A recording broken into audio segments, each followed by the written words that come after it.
बाबरी मस्जिद को सन 1980 के पहले कौन जानता था? मैं तो नहीं जानता था, कुछ लोग शायद जानते थे। आम हिंदुस्तानी जानता ही नहीं था बाबरी मस्जिद क्या है और राम जन्मभूमि की जगह क्या है। ना मुस्लिम जानता था ना हिंदू जानता था। आम मुसलमान जानता ही नहीं था, आम हिंदू जानता ही नहीं था, आम हिंदुस्तानी नहीं जानता था। लेकिन इसको एक पॉलिटिकल प्लॉय बनाया गया, पॉलिटिशियन वोट बैंक के लिए। सुप्रीम कोर्ट ने ऑर्डर पास किया था कि इस डिस्प्यूटेड साइट पे, इस इख्तिलाफी जगह पे कोई नहीं आना चाहिए। उसके बावजूद 6 दिसंबर सन 1992 में, 1992 में 6 दिसंबर में एक बड़ी गैदरिंग हुई उसी डिस्प्यूटेड साइट के ऊपर, बाबरी मस्जिद राम जन्मभूमि इश्यू की जगह पे।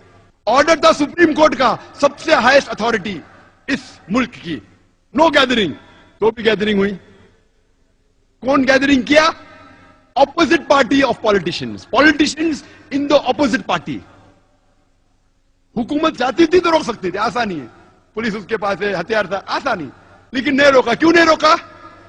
ऑपोजिशन ने गैदरिंग की वोट बैंक के लिए, क्या मुझे वोट मिलेगा। पॉलिटिशियन जो पावर में थे, अगर मैं इनको रोकूंगा तो मेरा वोट बैंक जाएगा, तो जाने दिया, आन दो, नो प्रॉब्लम, आ जाओ, पीछे के रास्ते से आओ। लेकिन टेलीविजन पे दिख रहा था सुप्रीम कोर्ट का ऑर्डर, नो गैदरिंग। उसके बाद क्या होता है? हजारों की तादाद में, 10,000 से ज्यादा, हजारों, tens of thousands of people, lakhs of people, लाखों लोग इकट्ठा हुए सब जगह से, त्रिशूल लेके बाबरी मस्जिद को शहीद करते। कोई भी अक्लमंद इंसान क्या त्रिशूल और तलवार से बाबरी मस्जिद नीचे आ सकती है? सैकड़ों साल से इतनी मजबूत इमारत आ सकती है? बोलते स्पॉन्टेनियस रिएक्शन था, प्लानिंग नहीं थी। टेलीविजन पे लाइव दिख रहा है, लाइव दिखा रहे, लाइव टेलीकास्ट, लाइव मैच होता है ना, वैसा लाइव दिखा रहे थे। कितने चैनल दिख रहा था। ऑपोजिशन के पॉलिटिशियन बैठे उधर, हुकूमत बैठे हुए पुलिस के सामने, और बाबरी मस्जिद नीचे आती। कैसा? बाय डायनामाइट, दिख रहा है। और बोलते का स्पॉन्टेनियस रिएक्शन था। क्या स्पॉन्टेनियस? प्लानिंग थी। बम के जरिए बाबरी मस्जिद को शहीद किया जाता है। मुझे लगता है कि जॉर्ज बुश ने ये बाबरी मस्जिद डिमोलिशन को देख के उसको आइडिया आया होगा कि 9/11 न्यूयॉर्क ट्विन टावर को बम से गिराओ। —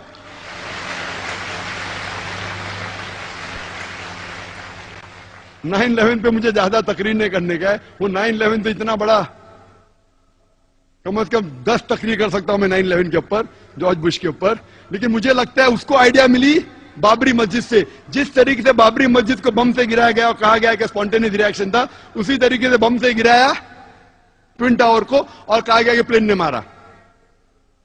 चाहे तो इंशाल्लाह क्वेश्चन आंसर में टाइम लिया तो कहूंगा। क्या होता है? इमीडिएट सारे हिंदुस्तान में दंगे फसाद होते। दंगे फसाद होने के बाद एक्शन का रिएक्शन होता है, हजारों लोग मारे जाते, हजारों लोग का कत्ल होता है सारे हिंदुस्तान में, अक्सर मुसलमान। और खुसूसन बॉम्बे में बाबरी मस्जिद डिमोलिश की कौन जिम्मेदार? कोई भी आम आदमी जिसको थोड़ी भी अकल है वो कहेगा नंबर 1 रिस्पॉन्सिबल, सबसे ज्यादा जिम्मेदार ऑपोजिशन पॉलिटिशियन जिनने गैदरिंग की सुप्रीम कोर्ट के खिलाफ। नंबर 2 जिम्मेदार जो पॉलिटिशियंस पावर में थे, वो रोक सकते थे लेकिन नहीं रोका। क्यों? वोट बैंक जाएगा, उसके वजह दंगे फसाद होते। दंगे फसाद में पुलिस चाहती दंगे फसाद को रोक सकती। आप कोई भी सीनियर पुलिस ऑफिसर से पूछिए, मैं तो बहुत से पुलिस ऑफिसर से बात कर चुका हूं इधर और बाहर भी, कोई भी सीनियर पुलिस ऑफिसर से पूछिए, दंगे फसाद को रोकना तो आसान सी बात है। जैसा शुरू हुआ within a few hours, चंद घंटों में रोका जा सकता है। अगर कम पुलिस फोर्स है तो रिजर्व फोर्स को बुलाओ। टेररिस्ट अटैक्स को रोकना बहुत मुश्किल है। कुछ रोक सकते, सब नहीं। सब रोकना नामुमकिन है 100%। कुछ को रोक सकते।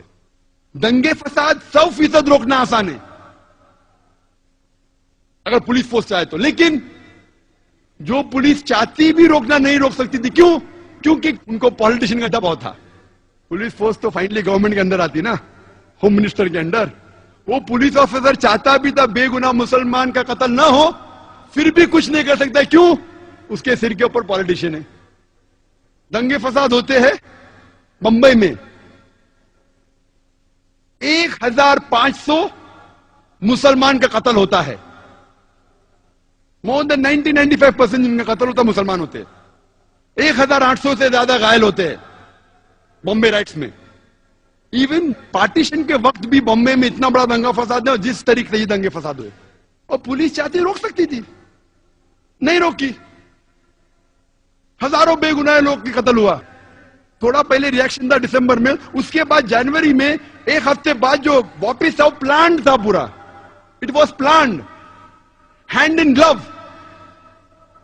कौन जिम्मेदार है दंगे फसाद का? वही लोग।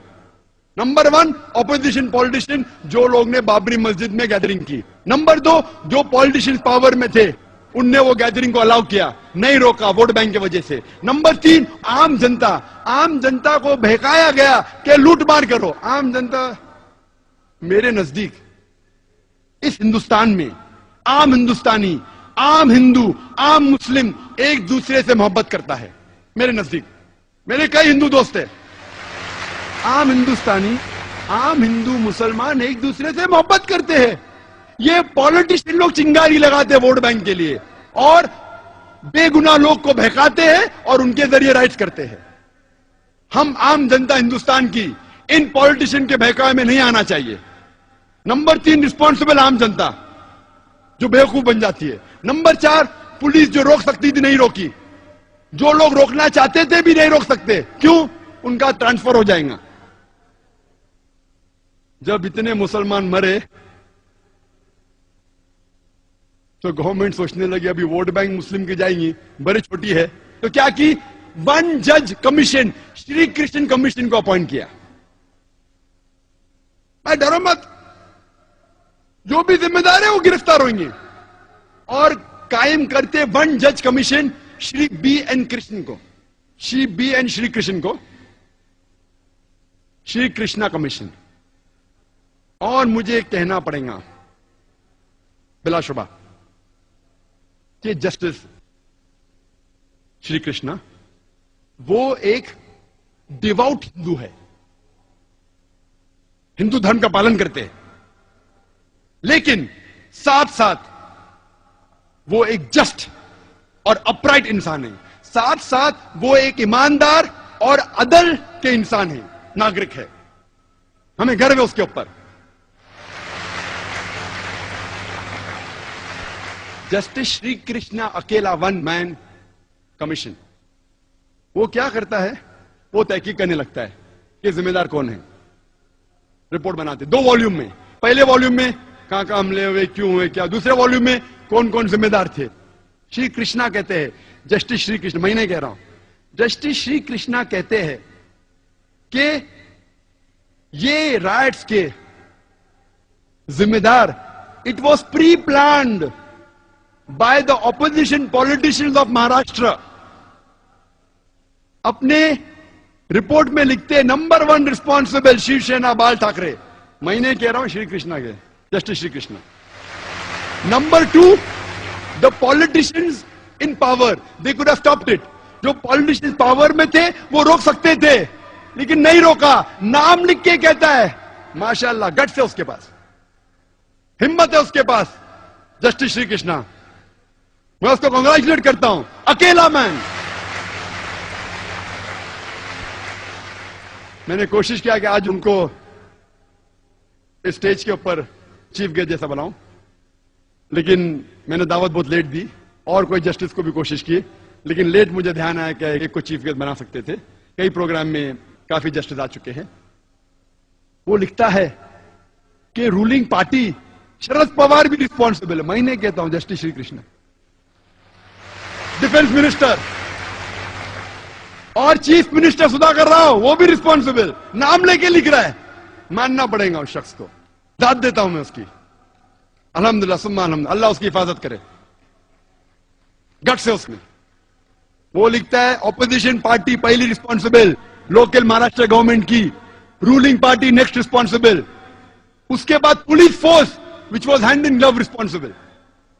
नाम ले रहे पुलिस ऑफिसर का,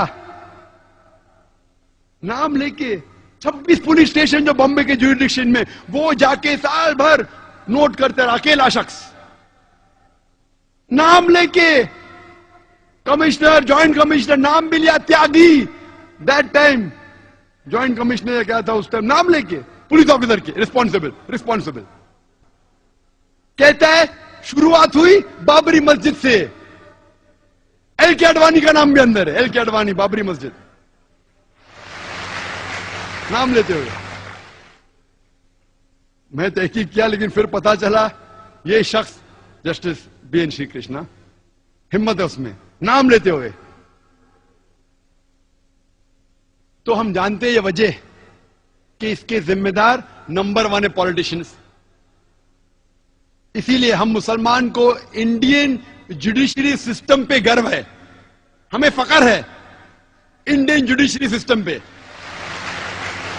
हो सकता है कि पॉलिटिशियन हमें छोड़ देंगे, एक आम जो हिंदुस्तानी है, खुसूसन हम मुसलमान, चाहे पॉलिटिशियन हमें धोखा देंगे, चाहे कई बार पुलिस धोखा देंगी, लेकिन इंडियन जुडिशरी सिस्टम पे हमें गर्व है। और हम दुआ करते हैं अल्लाह से, क्या ये जुडिशरी सिस्टम को पॉलिटिशियन की भनक ना लगे, वरना खुदा इस देश को बचा सकता है। बॉम्बे राइट्स के बाद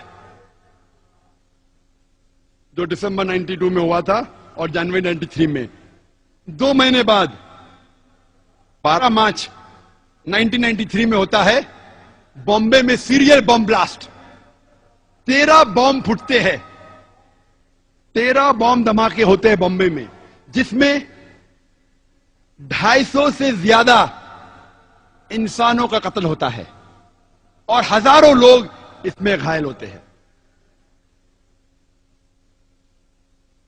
उस टाइम कहना था, हो सकता है कि बॉम्ब ब्लास्ट मुसलमानों ने किया था।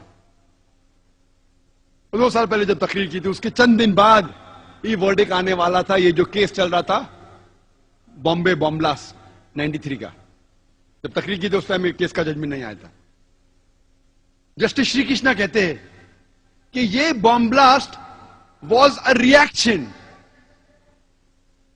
और ये बॉम्ब ब्लास्ट के पहले और राइट्स के बाद जनवरी फरवरी 1993 में माहौल बंबई में मुसलमान के लिए बहुत गंभीर था। जब आम मुस्लिम सड़कों पे चलते थे, जब वो ट्रेन में ट्रैवल करते थे, सफर करते थे, बस में जाते थे, लोग उन्हें घूरते थे, उनको ताने मारते थे। मुसलमान का सड़कों पे निकलना मुश्किल हो गया। बॉम्ब ब्लास्ट होने के बाद हालत बदल गई। हर मुसलमान जानता है कि बेगुनाह इंसान की जान लेना गलत है। इस्लाम नहीं सिखाता है कि आप बेगुनाह लोग को कत्ल करो। अक्सर मुसलमान जानने के बाद कि ये बॉम्ब ब्लास्ट जो हुआ बंबई में 1993 मार्च में गलत था, गैर इस्लामी था, फिर भी अक्सर मुसलमान खुश हुए। कम से कम हम सिर उठा के चल तो सकते हैं। जस्टिस श्री कृष्णा कहते it was a reaction of the Muslims. और इसके केस के बारे में बाद में हम जिक्र करेंगे, लेकिन यह कहना जरूरी है कि आप कोई बेगुनाह गैर मुस्लिम का कत्ल नहीं कर सकते, क्योंकि कोई और गैर मुस्लिम ने आपको तकलीफ दिया और आप कोई और गैर मुस्लिम को तकलीफ देंगे, यह बिल्कुल अन इस्लामिक है। ये जो 250 लोग मरे बंबई में बॉम्ब ब्लास्ट के जरिए, उसका जिम्मेदार कौन लोग? वही लोग जो बाबरी मस्जिद के अंदर ऑपोजिशन पार्टी ने जो गैदरिंग की, नंबर 1। नंबर 2, क्यों ऑपोजिशन ने की? वोट बैंक के लिए। नंबर 2, पॉलिटिशियन जो पावर में थे जानबूझ के नहीं रोका, नहीं तो सीट चले जाएंगी, वो रिस्पॉन्सिबल है। नंबर 3, आम जनता जो पॉलिटिशियन के बहकावे में आ गई। नंबर 4, जो पुलिस रोक सकती थी नहीं रोकी। नंबर 5, जो लोग ने राइट्स किए दिसंबर 92 और जनवरी 93 में, वो लोग रिस्पॉन्सिबल थे। महाराष्ट्र के पॉलिटिशियन, रूलिंग एंड ऑपोजिशन, वही लोग, सदर सबके पॉलिटिशियंस।